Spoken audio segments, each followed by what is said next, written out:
We're introducing Westcliff University's new campus today, and they provide a lot of amazing Day1CPT programs in near Silicon Valley in San Francisco, including but not limited to AI majors, engineering, business, and many good stuff coming up. So today's session spotlights include but not limited to top 3 things to know before you join a Day1CPT program, and then the launch of Westcliff University's San Francisco campus and AI major. And there are 20 plus programs for Day1CPT at Westcliff. Last but not least, for the second half of today's webinar, we'll have a live Q&A session. So today we have the honor to have Rima, the International Outreach Representative from Westcliff University. Welcome, Rima. Thank you for being here with us today. And also our Doris Swan from the International Admission Team. Welcome, welcome. I see Curtis may also be joining us today. Curtis is the Director of International Admission Team at Westcliff University. Welcome. So let's dive more into who we are. And if anytime during the webinar you need a free consultation, feel free to scan the QR code. The above it's WhatsApp code for English consulting. The below one is for Chinese consulting if you need it. So about us, who is Go Elite? We are located here in LA, and we're a professional consulting agency dedicated to helping international students to thrive in the US. And we provide these services, but not limited to these services. And they are Day1CPT University application and general consultancy over that. And also F1 reinstatement or emergency transfer. We also provide help together with our partner for change of status application. And a little bit about our mission and vision is that we want to make students' American dreams come true. Our vision, we provide exceptional, timely, and professional consulting service to all international students. So for our value, we really want to highlight the international students first idea. And about certification, we are successfully certified by AIRC. They are American International Recruitment Council in April 2022 and still counting, which makes us the 6th AIRC certified agency in the US. We are also honorably one of the major sponsors for AIRC event this year. And we did launch a rewards program. So if you applied for or getting admitted or end up enrolling any of the schools through us, please join the rewards program as you can get a lot of cash back from us, ranging from like confirming your enrollment, that's 50 points, and each point will equal and can be redeemed into $1 US. And for referring your friends, you can get 200 points if one of your friends end up enrolling, and there are more and more as the points accumulate when more of your friends join us. So user points for these major like gift cards and also prepaid cards. And we also launched this recent event for H1B blessing. We recognize and acknowledge that large community of our clients are getting sponsored and hoping to get a really good result for H1B. So we launched the event for Chilker Balaji Temple and Yunhe Lama Temple. The thing is, we will send our representative to like ask for the blessing on your behalf. The spot is totally free, but it's limited.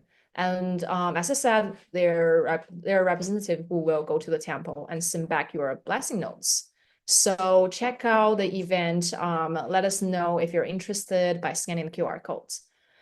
And on Google Map, we are having more than 500 5.0 reviews right there, and people are really giving back to us, like just by saying these good things and how exactly we help them. So I'm really kind of proud that we have this. And also on social media, here are the major channels that we are overseeing right now. And if you're interested to connect for more, and feel free to reach out to us. Let me stop share right now, and Rima, whenever you're ready. Thank you, Alice, for sharing all the details. I'm excited to know a lot more about Go Elite. Okay, let me dive in. Thank you so much, everybody, for joining in. I'm Rima. I'm from the Westcliff team. We basically handle international outreach. Today, I'm going to dive into a little bit about Westcliff University and share a little bit of my personal experience because I've been a student as well. And I came in from India to do my MBA, and I studied at Westcliff, and I began my journey to work with them. So it's been a full circle for me. So feel free to jump in and ask any questions that you might have at the end of the session. Put your questions in the chat and our team will attend to it at the end of it. Okay. So a little bit about our campuses. Our main campus is located in Irvine, California. We have recently launched our San Francisco campus. We also have a campus in LA. We have one in Miami, in Orlando. We have a couple of other campuses coming in soon, as you see on the right side, which is marked in green, are in Dallas, Toronto, and New Jersey. So these are the new campuses that are coming up very soon. We are accredited with WASC, SHIA, and ACPSP. These are regional as well as global accreditations. Our main campus, Irvine, California, location-wise, it has been awarded the safest city in America 3 times. I think this is a very important data point for especially our parents because they are the ones who are curious to know if the area we're going is it safe or not. So you can definitely, share that information with them. We're about 20 minutes from Disneyland and about 45 minutes from San Diego and Los Angeles. So it's very centrally located.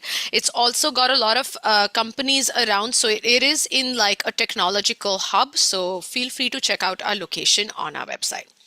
Our new campus, which is the San Francisco campus, it is also in the business district. Offices like Meta, Salesforce, Canva, all of these offices are close by to the location. I actually personally visited this campus and it's really nice. You can see these are all real pictures. This is where it is located.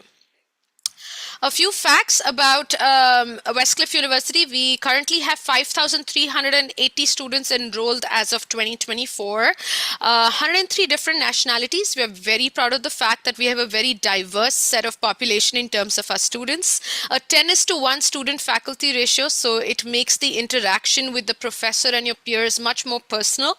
A 92% graduation rate and an 85% job placement after graduation. So very high numbers overall in terms of the education quality. Master's and doctorate programs, as you see on the screen, everything that you see on the top, we have 3 colleges. So we have the College of Business, Technology, Engineering, and Education. Everything that's in yellow is the degree, and all that you see in white are the concentrations. STEM courses are definitely extremely popular in our university. So all the courses that are currently marked in green are the STEM courses.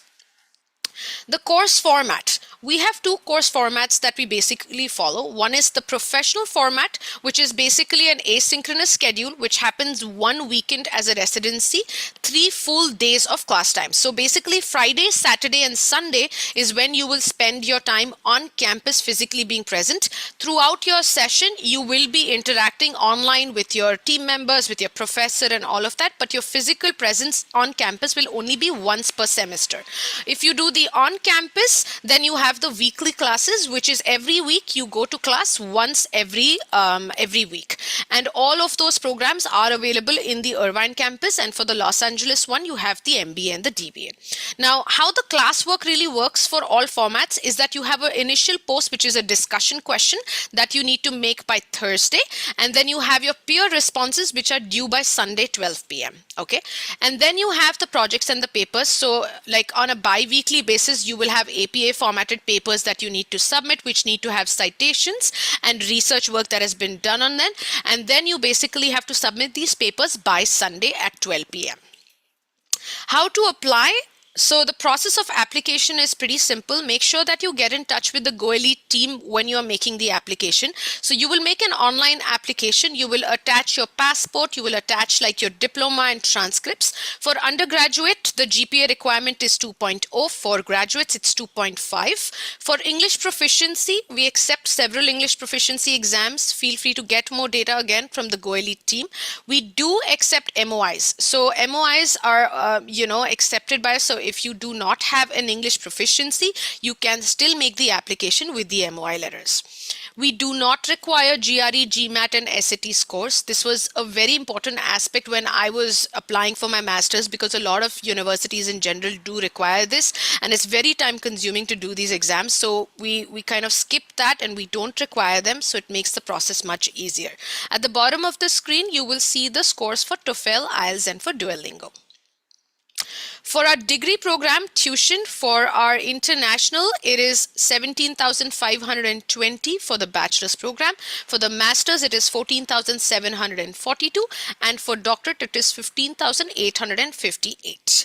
We do have accelerated programs. So what that basically means is that if you want to complete your course in lesser than 2 years, for example, it's a master's, you can take more classes and take more classwork and finish it in a much lesser time. Okay.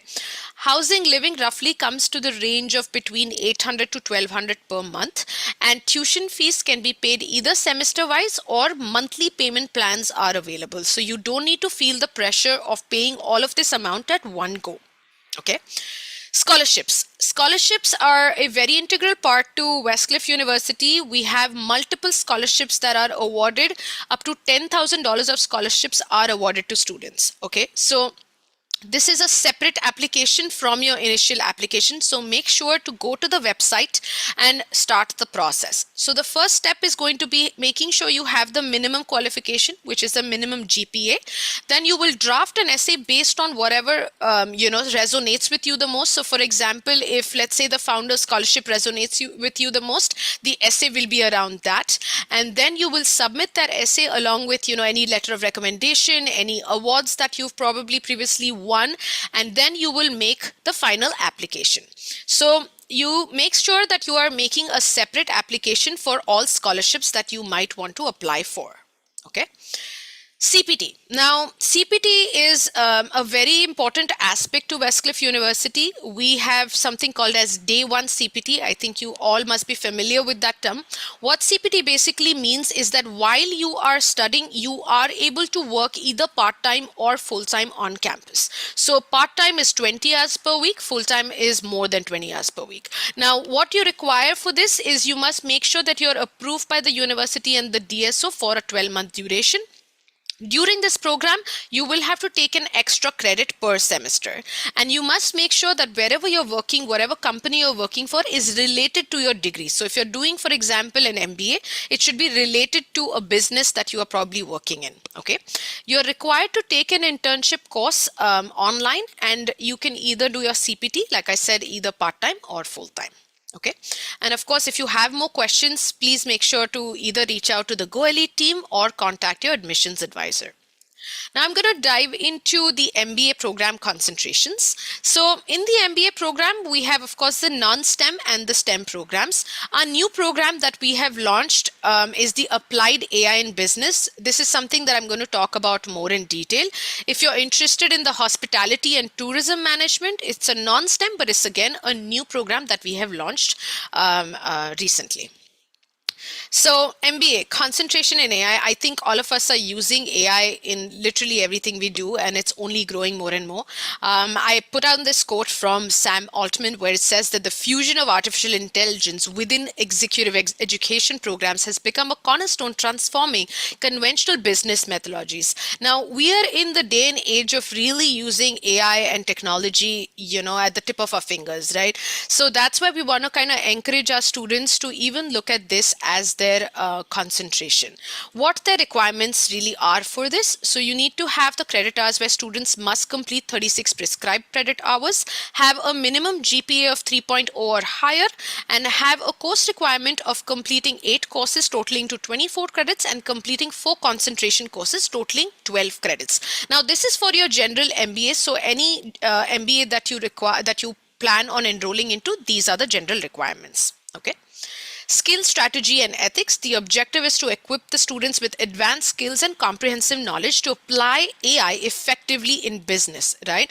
So we are trying to encourage you to see it as leveraging it in any business, because most businesses are now using AI.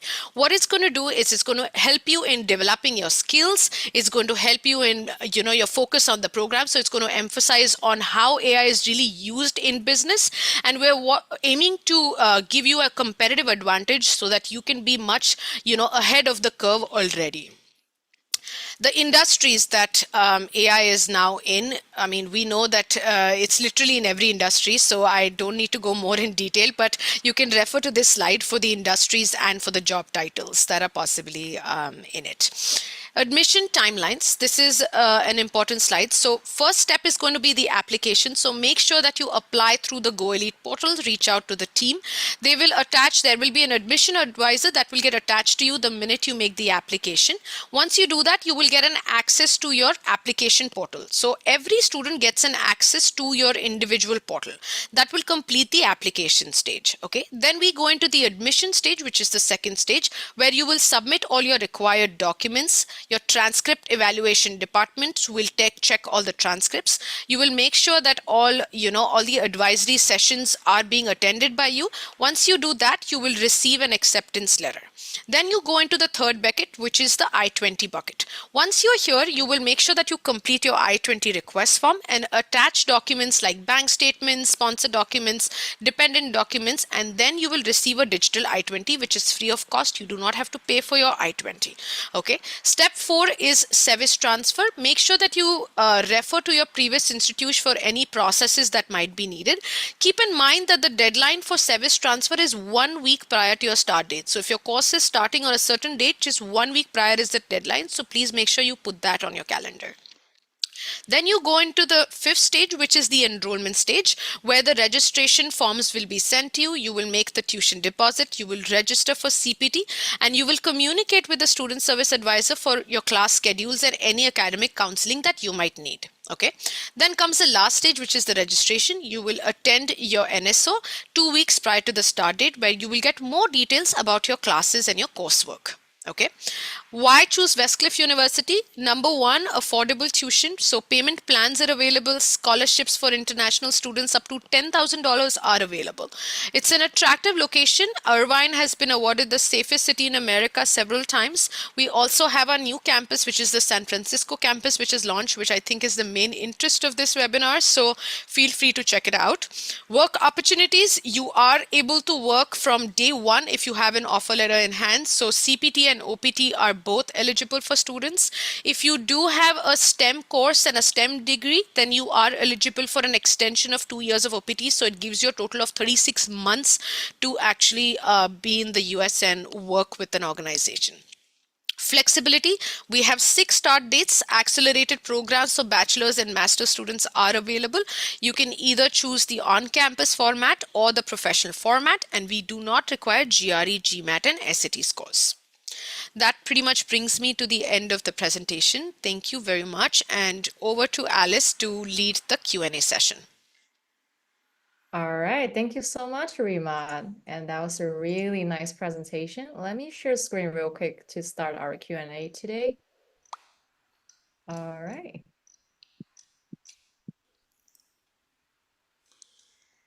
Okay, you should be able to see my screen right now. Let me know if it doesn't.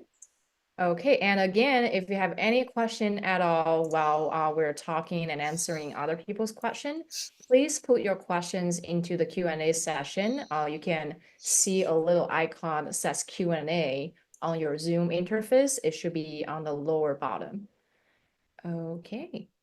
So our first question today is, all MBA concentrations offered in San Francisco, are there STEM MBAs? I think, Rima, you covered that one already. Do you want to share more?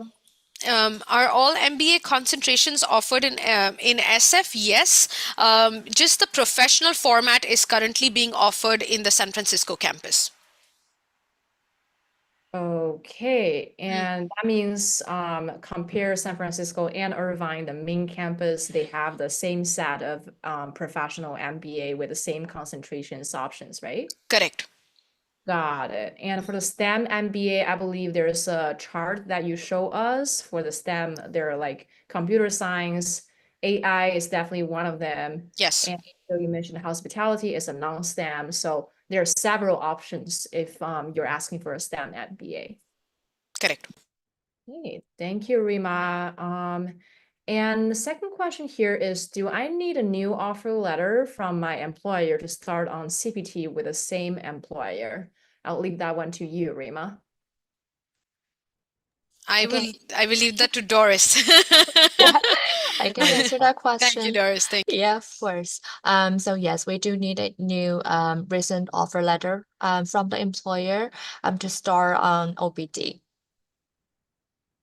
Oh, so for this one, you mean it doesn't have to be newly generated, but it should be like from recent. So how do we define recent here? Like from within a year or half a year or 3 months or what kind Um, of time it's better span? to be a recently offer letter. So if that offer letter was issued 1 year ago, definitely we cannot take that. But it will be checked by cases, and then we recommend students to submit the new offer letter. Yeah, so the newer the better. Yes, that's right. And yeah, thank you, Doris. And I think for most people, when they're ending their OPT or another status, they're moving on to the next study and do the CPT application. They kind of need to do unpaid leave. So whatever you do, there's a natural gap between that. So make sure you either do a rehire or do a unpaid leave just to be like safe. Okay, all right. Our third question today. This person, I've done a doctoral degree and used OPT. Can I do a master's and still get OPT again? And that will be a no.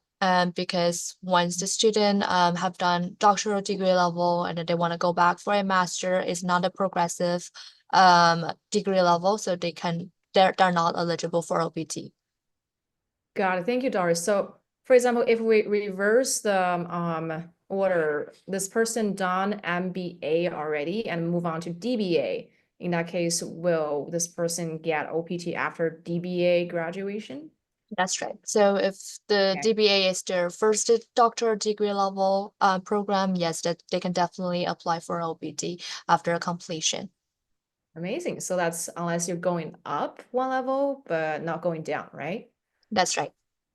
Got it. Thank you for the clarification. And next question is, if I enroll in a course and get H-1B in a few months into it, where does that leave me with the program?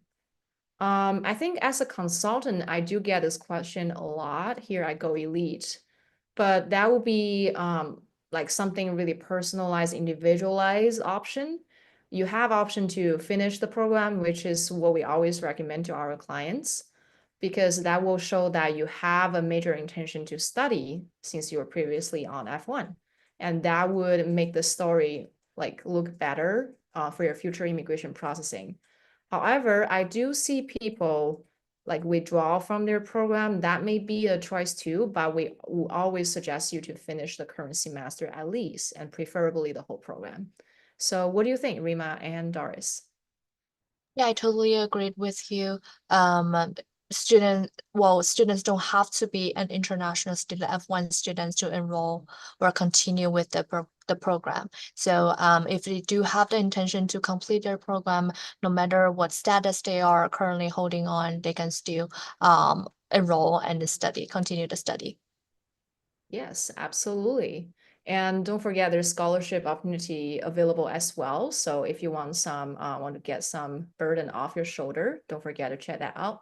And if you want, just scan the QR code, let's stay connected. Thank you, Doris, for the clarification. And next is, when will the San Francisco campus be available? I think in your presentation, Rima, you said that was spring 4, right?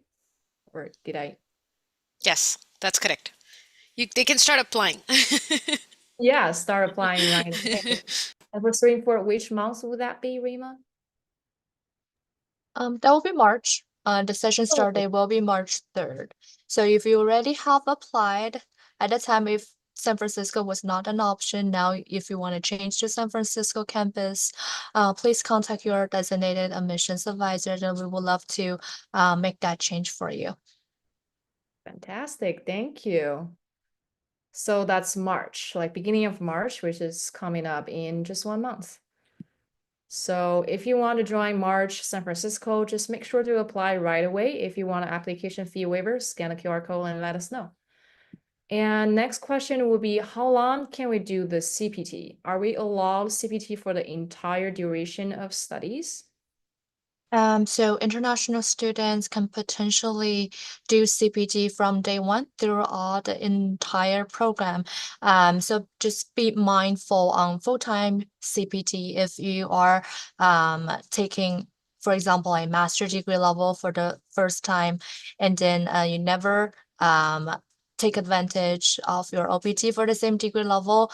You have to keep your full-time CPT within 12 months. If you exceed it, then it will impact your eligibility to apply for OPT after graduation. Thank you, Doris. And that's a great point you showed right there is how full-time CPT usage will essentially affect your OPT. So don't forget that rule actually is looking at your whole program, not just within 1 year, and it doesn't claw back after the first year. So throughout your whole program, we do not recommend you to use full-time CPT for more than 11 months if you still want to take advantage of your OPT, as Doris said. Thank you. So next one is, what does Westcliff's travel policy look like for international students working full-time on CPT? I suppose this includes two things that I can think of right now is whether they can travel during semester and whether they can take semester break. So what are your thoughts, Rima and Doris? Yeah, so for when students wants to do international travels, when school's in session, we do not recommend anything more than 2 weeks, and unless you have a valid reason. For annual vacation leave, that's when you can do more than 2 weeks of international travels, and making sure that you will get your travel endorsement on the I-20 before you leave the country. Please submit the request on the student self-services form, and then please submit it in advance because we would need at least a 7 to 10 business day to process it. Thank you, Doris, and thank you for the specific timeline. So make sure to plan your trip as early as possible, and get at least 3 documents ready with you for re-entry purpose. Those are your valid passports, your valid F1 visa, and also your travel signature signed I-20 document. So moving on, next question is, does the CPT start after the first day of classes, or can it start before? That's a really This question is a yes and no. So, for new students, they can only start their CPT potentially on day one for new students. But if they are currently enrolled students, they are enrolled, but they didn't apply for CPT. They want to apply for CPT starting next session, then they can start it actually 30 days before the next session start date. So technically, new students can only start their CPT on day one after the session starts, or when the session starts. I think the fundamental to follow here is really the CPT needs to follow between the program time span, like it has to fall within the program, right? Yes. And I do have a follow-up question on this. So if an existing student, as you said in the example, want to start earlier in their second semester, how would that affect their CPT course? So when their CPT is approved, they will be assigned to a CPT online course. So they can start that when the CPT is approved, even though yeah. So once it's approved, they will be automatically assigned to a CPT online internship course. Got it. So even if the CPT can begin before the semester, however, the course is just following the standard schedule, right? That's right. Got it. Thank you. And next question from our audience is employment required to join day one CPT? I think for CPT itself, yes, you do need employment to apply for that. But for the school purpose, Rima and Doris, can you tell more about this?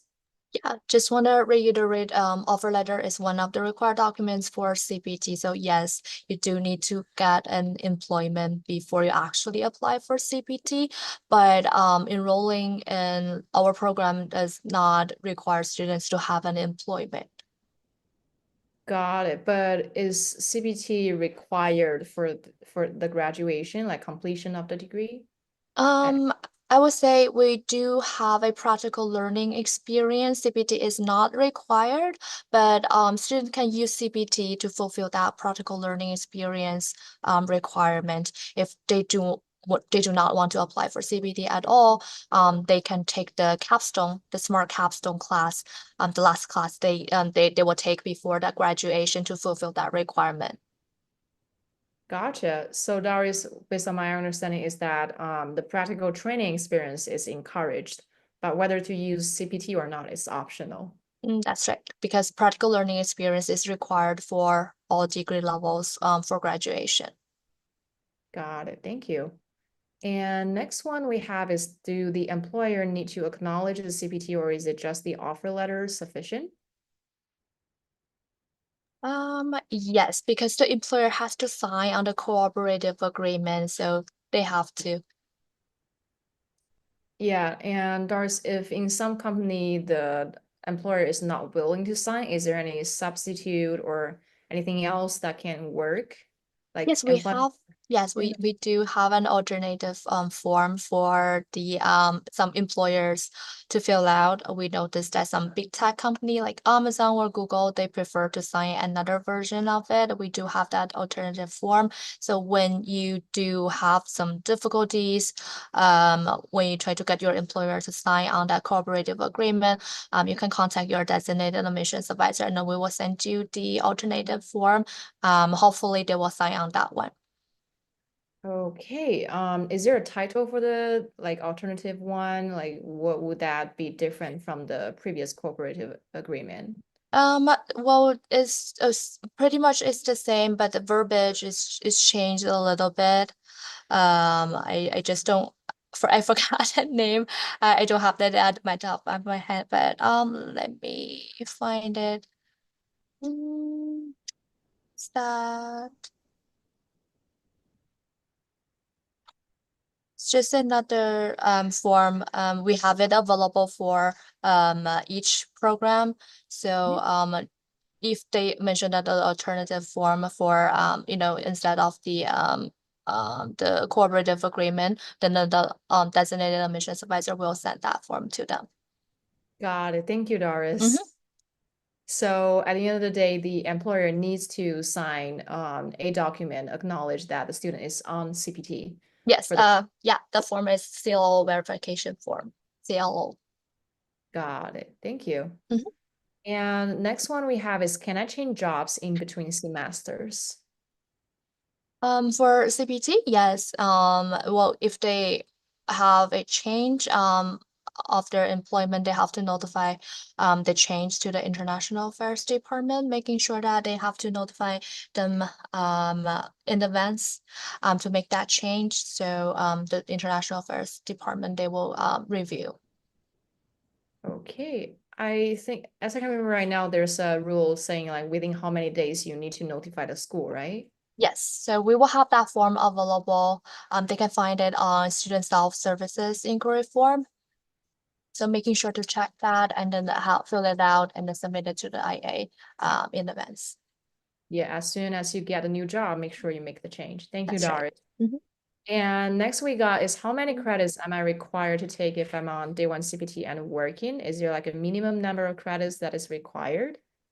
As international students, there are always minimum credits they have to take to fulfill that full-time students requirements. So for our student, they can take one course per session that will worth 3 credits per session.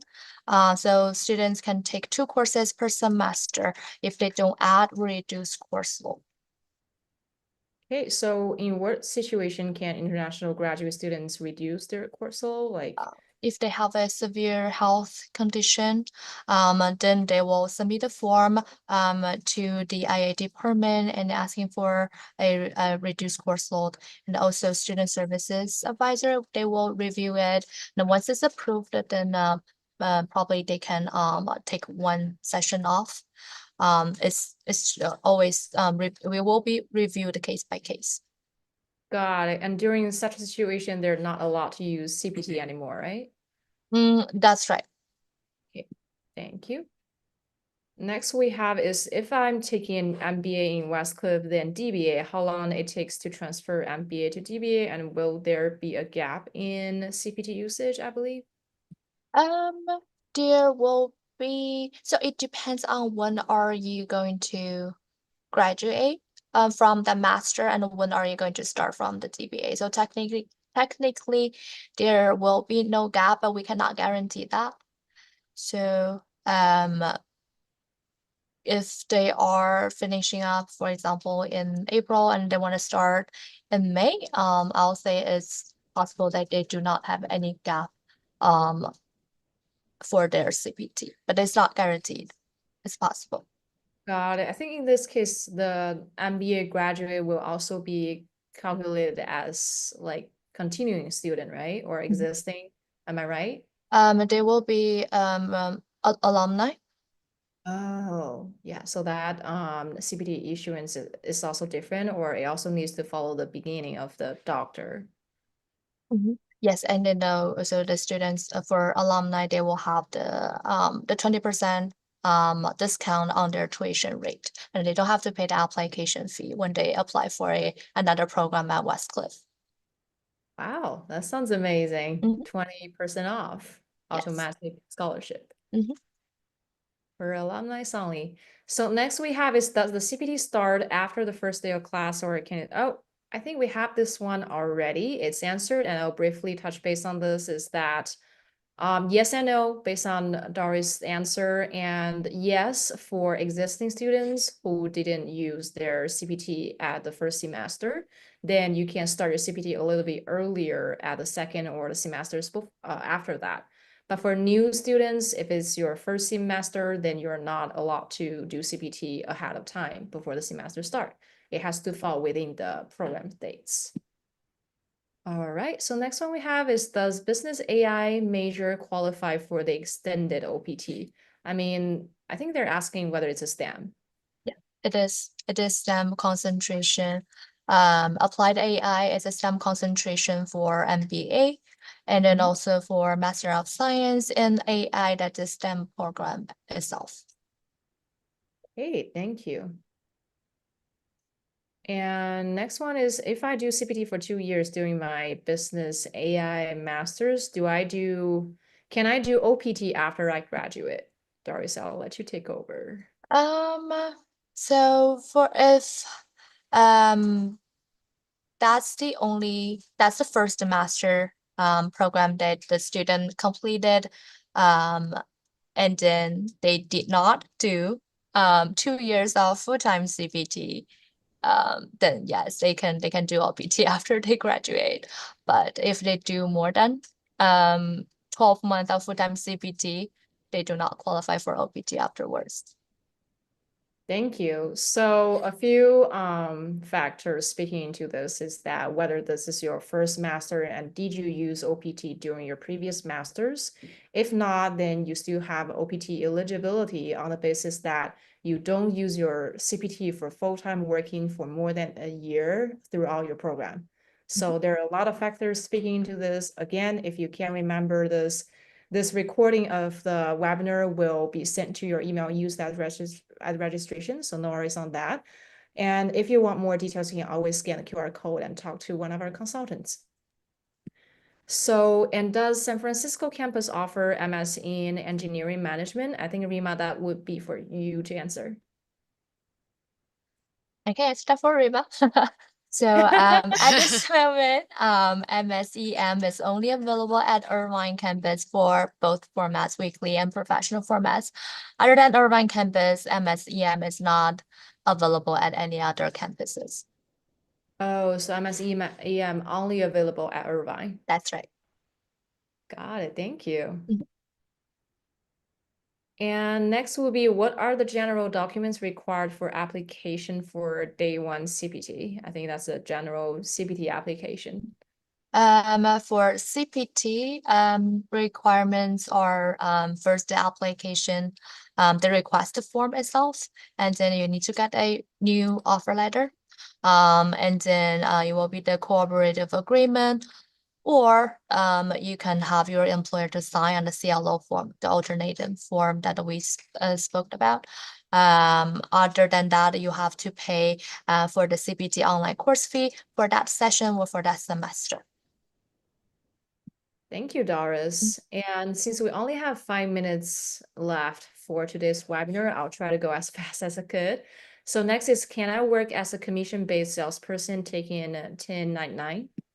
As long as they are not self-employed, they are supervised by a company or by someone, I don't think that will make any, I think they can do CPT, but it has to be related to their the program that they are going to study. Got it. Thank you. And what does full-time, part-time CPT mean? I think we have that information covered in that presentation. So it will be 20 hours, and 20 hours less will be considered part-time, and more than 20 hours a week, that will be full-time. Got it. And next one is, will I be eligible for CPT day one for bachelor's degree, or is it applicable for master's only? It will depend on, and then if the students wants to know more information, they can contact their admissions advisor about it regarding the bachelor's CPT. All right. Thank you. And how many years of OPT will I be eligible for after the PhD? That will be same requirements or same duration of OPT for all the degree levels, and then it will depends on whether you have the STEM program or STEM concentration. So it will be either 1 year or 1 year plus 2 years extension. Yeah, based on whether it's a STEM program or not. That's and right. what use out your full-time CPT eligibility or not. Great. And to become eligible for day one CPT, do I need to receive a job letter, offer letter? Yes, they need to get a job offer to request a CPT, but they do not need to get a job offer letter to enroll in any of our programs. Okay, sounds good. So yes for CPT application, but no for school enrollment. That's right. Thank you. When F1 students should apply for OPT? Yeah, we will have OPT workshop offered in every session. They are more than welcome to do that. If they are ready to graduate, they should start preparing it, at least I think that 90 days before their actual graduation day. They need to check that with their international affairs advisor, and they will be more than happy to help them and give them the timeline. Yeah, make sure you plan ahead and start thinking about it during your last semester. So next one, my psychology master's OPT expires May 15. Can I have CPT for my next program afterward?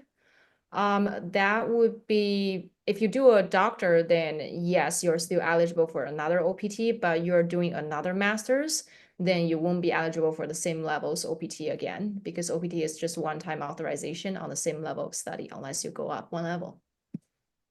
All right, Doris, am I correct? If they are asking for CPT, OPT does not impact for CPT. I don't know whether they have a typo or not. So if they want more answer or more information, they can contact their admissions advisor or contact you guys.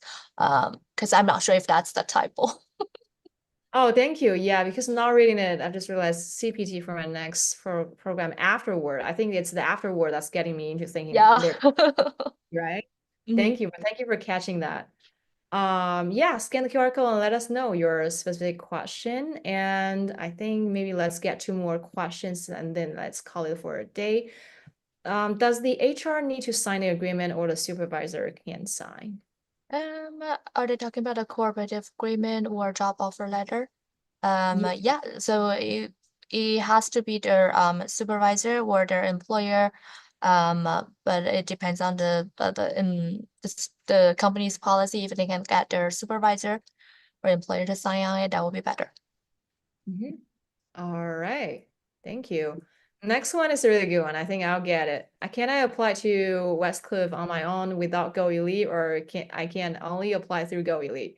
So technically, yes, but applying through us, we can save you $50. So why not? And we can help you keep track of your application as well, since we have a access with Westcliff to see what documents are missing from your application. So please scan the QR code and talk to us.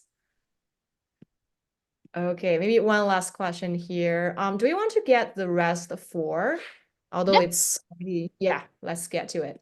What is the deadline to have civics transferred to the school?